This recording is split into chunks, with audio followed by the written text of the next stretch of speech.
They laughed when I walked into the boardroom. It wasn't even subtle. Bradley, the CEO's son-in-law, barely looked up from his phone. Diana, his right-hand woman, smiled like a cat who had just cornered its prey.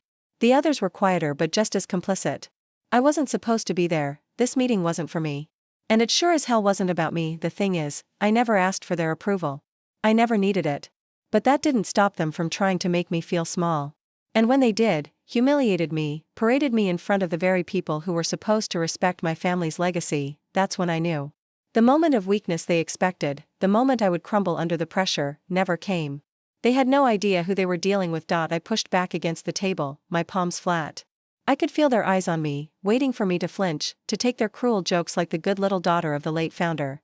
But the thing is, I wasn't the good little daughter anymore. I was the one who could burn this entire company to the ground if I wanted to. And I was starting to wonder if I should. If you're enjoying this, please subscribe and share. Your support keeps the stories coming. The room fell dead silent for a moment, and for the first time that day, I felt my chest tighten, not out of fear, but something deeper. Something more primal. They'd pushed me this far. I wasn't going to let them keep going. Not anymore. Bradley's voice broke through the silence, smooth as always, a mix of faux sympathy and arrogance. Stephanie, I'm sure you can understand why we're considering a partnership with Westfield. They're offering us a good deal. The best deal for the company's future. A good deal for the company? It was a good deal for him, I thought. And for the people who had been lining their pockets off the back of the company my father built. I didn't give him the satisfaction of responding right away. Instead, I turned my gaze toward the others in the room, those who had once been loyal to my father, those who had promised me their support when he passed. There was Catherine, the CFO, sitting stiffly, her arms crossed. Even she wouldn't meet my eyes. You've been quiet, I said, voice steady but sharp. Catherine, don't you think we should at least consider the alternative I proposed? She shifted uncomfortably but didn't speak. I continued. Or are we really going to let this man sell out everything my father worked for just to make a few extra bucks for himself? Bradley's smirk faltered for a second. Just a second. But it was enough. Enough to show me how fragile his confidence was, how afraid he was that the truth would slip out. Diana scoffed. What alternative, Stephanie? The one with Nova? Please. Nova's not even in the same league as Westfield. They're barely holding themselves together. You're throwing away everything we've worked for. I felt a laugh bubbling up in my throat, but I forced it back down. I'm not throwing anything away. I'm trying to save this company. But it's hard when the only thing you care about is your own share price.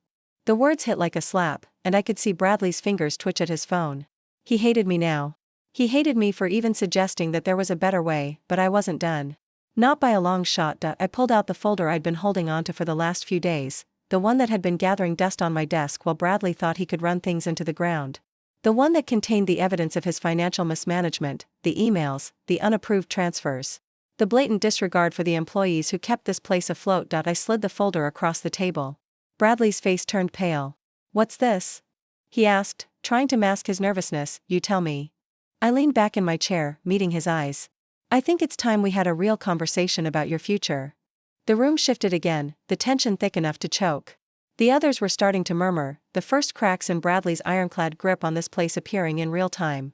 He tried to cover it up with more fake bravado, but I knew it was too late. The wheels were already in motion. I wasn't going to let them push me out. Not again. I stood up. I want a vote of no confidence, I said, my voice louder now. Right here, right now. Let's see who really runs this company. Bradley's face went from red to white. He was losing control, and he knew it. Don't be foolish, Stephanie, he growled. This will ruin you. But I was already walking to the door. I think it's already ruined, I said under my breath, and before anyone could stop me, I was gone. I had barely stepped out of the boardroom before Catherine caught up with me. She didn't say anything at first, just walked beside me in silence, the click of her heels the only sound in the empty hallway. You know what you just did, right? She finally asked, her voice tight with barely contained fear. I stopped and turned to face her. I know exactly what I did. I finally stood up for what's right. You've gone up against Bradley, she said, almost in a whisper. He's not someone you just beat. He's not someone I'm trying to beat.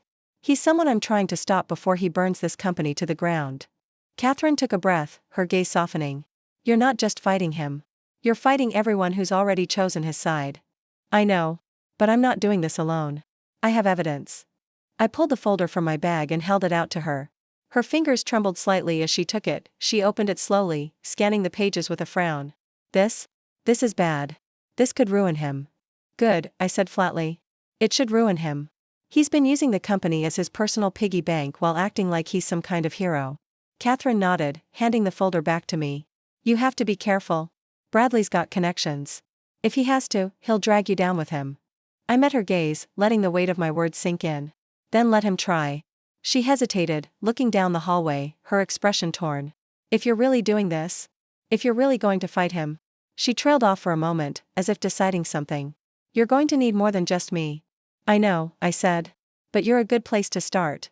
Her eyes softened even more, like she was finally seeing something she hadn't before, the woman who was fighting for the legacy, the company, the employees. The woman who wasn't going to be silenced just because a few people thought they could write her off as the daughter. The sound of footsteps approaching broke our moment. And Catherine quickly stepped back, her shoulders stiffening as she adjusted her posture. I'll back you up. But you can't show weakness. Not now. They're waiting for you to slip up. Before I could respond, the elevator doors opened, and Bradley stepped out, flanked by Diana. His gaze flickered toward me, his eyes narrowing with a hint of something dangerous, like he already knew I was a threat. I didn't flinch. If anything, I straightened, meeting his glare head-on. Stephanie, he said, his voice dripping with thinly veiled contempt. I think it's clear now where you stand. I hope you're ready for the fallout. Oh, I'm ready, I replied, my tone cutting through the air. Are you? Bradley's jaw clenched, but he didn't say anything else as he walked past, his shoulders stiff with rage. Diana followed, casting a final glance at me as if to say, you're out of your league. I watched them disappear around the corner before I turned to Catherine again. I'm not done yet. I need to start making calls. This isn't just about saving the company, it's about saving what my father built. Catherine gave a reluctant nod. I'll help you. But we're going to need more than just the board to make this stick. Bradley's too entrenched. You need people on the inside. And outside. This is bigger than you think. I nodded, the weight of her words settling over me like a cloud. She was right. This wasn't just a fight for the boardroom anymore. It was a war for everything. I had one last thing I needed to do before the board could vote on anything. I needed Nova. I needed their technology, their resources, their vision. But I needed their trust first. And if there was one thing I knew about partnerships, it was that trust was the hardest thing to earn. Especially when you were fighting against a giant like Westfield. I pulled my phone from my pocket and dialed the number that had been sitting in my contacts for months of waiting. Of knowing this day would come. The phone rang twice before a voice answered. Stephanie, said Richard. I wasn't expecting to hear from you so soon. We need to talk, I said, my voice steady but determined. I'm ready to go ahead with the partnership. But I need your full commitment. No backing out. I heard a long pause on the other end, like he was weighing something. Finally, he spoke, his tone matching mine, serious, no nonsense. You sure about this? We're talking big moves here. Big risks. I'm sure, I said, looking at the empty hallway before me. I've already made my move. Now it's time to see who's really with me. I barely slept that night. My mind raced, my thoughts a blur of strategy, anticipation, and anger. I could already feel the weight of the board meeting the next day, how the final decision would swing either way, how everything I'd worked for could be crushed with one vote, but I didn't care anymore. I was done waiting for the world to hand me my chance. I was taking it. I was going to make sure they knew who controlled Reynolds Innovations now. By morning, the buzz in the office was palpable. Everyone knew what was coming. There were whispers, nervous glances, even some nods of approval as employees began to realize I wasn't backing down. I'd put the pieces into motion, secured the backing I needed from Nova Technologies, lined up the legal protections, and gathered enough support from key board members to make the no-confidence vote a reality. The meeting was scheduled for noon. I arrived early, standing outside the boardroom with Catherine beside me. I could feel the weight of her gaze, steady and supportive. It was the first time in a long time I felt like I wasn't fighting alone. You've got this, Catherine said, her voice a little quieter now. But the confidence in it was unmistakable. I smiled, nodding, though I knew there was still so much left to do. But today, I would win. Today, I would show them who really controlled this company. The boardroom was already filled when I walked in, but the atmosphere was different this time, tense, unsure. Bradley was sitting at the head of the table, his usual air of arrogance replaced by something more fragile. He was trying to play it cool, but I could see the cracks in his confidence. You're early, he said, not bothering to hide the bitterness in his voice. I like to be on time, I replied. My gaze swept the room. There was Catherine, the CFO, sitting quietly in her seat, but her eyes met mine, giving me a subtle nod. She was with me. Shall we get this over with? I asked. I think we all know what's on the table. Bradley's jaw tightened, but he didn't respond. Instead, he signaled for Diana to start the meeting. Her cold, calculating eyes flashing at me like a challenge. As the minutes ticked by, I could feel the weight of every word they said, their attempts to discredit me, to paint me as an emotional, reckless daughter with no business acumen. But I was ready. The moment they started to pile on the pressure, I dropped the bomb. I think it's time we reviewed some of Bradley's decisions, I said, sliding the folder across the table again. This time with the damning evidence of his financial misconduct. The room fell into stunned silence. Bradley's face drained of color as the pages were flipped open, revealing the truth. The emails, the unauthorized transfers, the blatant overcharging. This wasn't just bad judgment. It was criminal. What the hell is this? Bradley spat, his voice shaking with fury. It's the truth, I said, my tone unwavering. And I think it's time for a vote. There was no turning back now. I knew Bradley had no leg to stand on. The only question was how the board would respond. I looked around the room, watching as the executives weighed their options. Some were still hesitant, unsure of the consequences. Others, though, had already made up their minds. Catherine stood and addressed the room, her voice cool and authoritative. This company has always been about legacy, about family. But we've allowed a toxic culture to creep in, one that values profits over people. If we let Bradley stay in charge, we're not just destroying this company, we're destroying everything it stands for. I could feel the room shift. There were murmurs of agreement, hesitant at first, but growing louder by the second. I wasn't alone in this fight. Bradley's face twisted in rage. You can't do this. I'm the CEO, I have the power here. No, Catherine said softly, but with finality. You don't. The board does. One by one, the board members voted. The tension in the air was suffocating, but in the end, the majority was on my side. The vote of no confidence passed. Bradley was out. The silence in the room was deafening as Bradley's face contorted in disbelief. He tried to stand, to shout, but no one even flinched. You're done, I said, my voice steady but tinged with the satisfaction of knowing the fight had been won. He didn't say another word.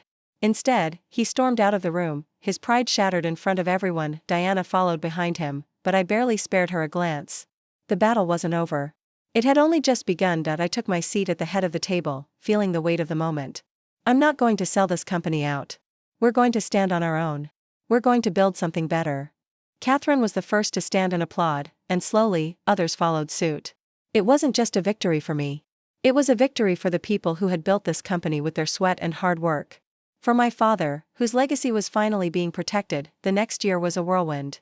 I assumed the role of interim CEO, and immediately, I made sweeping changes. I worked with Nova Technologies to secure the future of Reynolds Innovations, making sure our workforce was protected, our products innovating, and our values intact. We launched a scholarship for women in business, a program dedicated to sustainability, and several initiatives aimed at making the company a leader in its industry once again. Despite personal losses, setbacks, and the countless obstacles that came my way, I remained focused. And in the end, I knew it was all worth it. And then, just when I thought I had nothing left to prove, a letter arrived. It was from my father, one last letter. In his handwriting, it said simply, I knew you could do it. I'm proud of you, always. In that moment, I knew everything had come full circle. I wasn't just carrying on my father's legacy. I was creating my own. Reynolds Innovations had turned a corner, and it wasn't just the company that was thriving, it was me.